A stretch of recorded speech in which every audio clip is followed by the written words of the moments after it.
When we got into politics, one of the things we did, we knew that it was going to be a struggle because we had already run 2 unsuccessful campaigns, and we knew the toll that this life takes on families.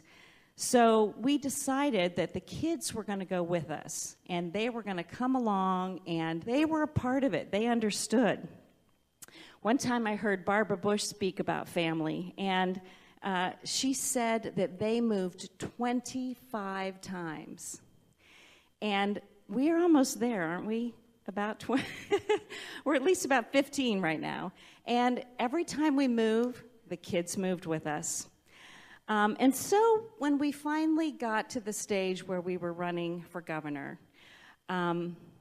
it was election night. And this is a little behind-the-scenes story. They said, "Mom, we got you something." And I was like, "Oh my gosh, you guys." But what they gave me is the best present I have ever gotten in my life. So they gave me this. Here, this one comes out, Audrey's. So they gave me this 3-panel little screen.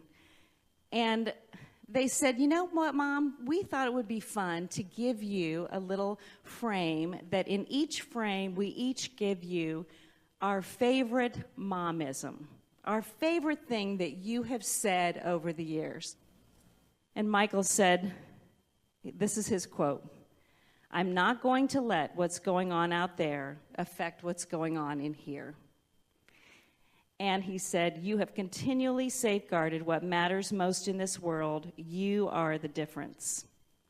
And Charlotte said, the quote was, "You teach your kids how to fight for their dreams by fighting for yours.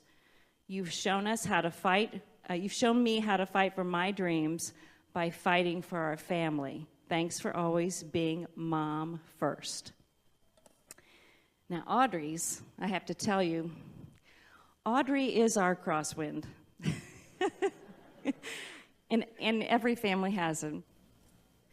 And when we came back to run for governor, Audrey was a senior in high school. And she begged us her junior year, "Please, please, please don't make me move back to Indiana my senior year." And that's the hardest decision we ever made as a married couple, because we knew that if we didn't take Audrey with us, we would probably lose Audrey forever. We didn't really like the friends she was hanging around with. They were okay, but none of them were believers. None of them shared her faith. And we just told her, "Audrey, you may not need to go with us, but we need you to go with us." And it was the best thing that we ever did. But it was rough the first semester because she didn't like her new school and she missed all of her old friends. So one day I was heading back to Washington just for one meeting I had to finish out. It was like October of Audrey's senior year. And she called me up and she said, "Mom, I left school and I'm in downtown Indianapolis, and, this just isn't working." And she was, having a meltdown. But I was not in Indiana. And I just sat down on a bench on Capitol Hill, and I just said, "Audrey," and these are her words, her momism. I get choked up on this one because I didn't know she really heard me. But I said, "I'm listening, and I hear you." And she said, "Greatest words I could ever hear." And so when we've had those crosswinds, we've gotten down on our knees, or we've, chained our kids to us to build this family. And we cherished our family, as Zorba the Greek said, the whole catastrophe. And we've been blessed to have a faith-filled marriage, and I know what it's like not to have that.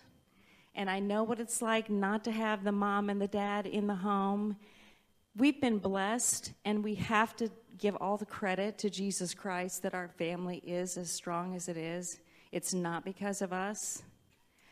But a lot of the families that need the help from Crosswinds, don't have that, and they don't have what we've been blessed to have. And so we are so grateful that you all are here tonight making a real difference. You finished.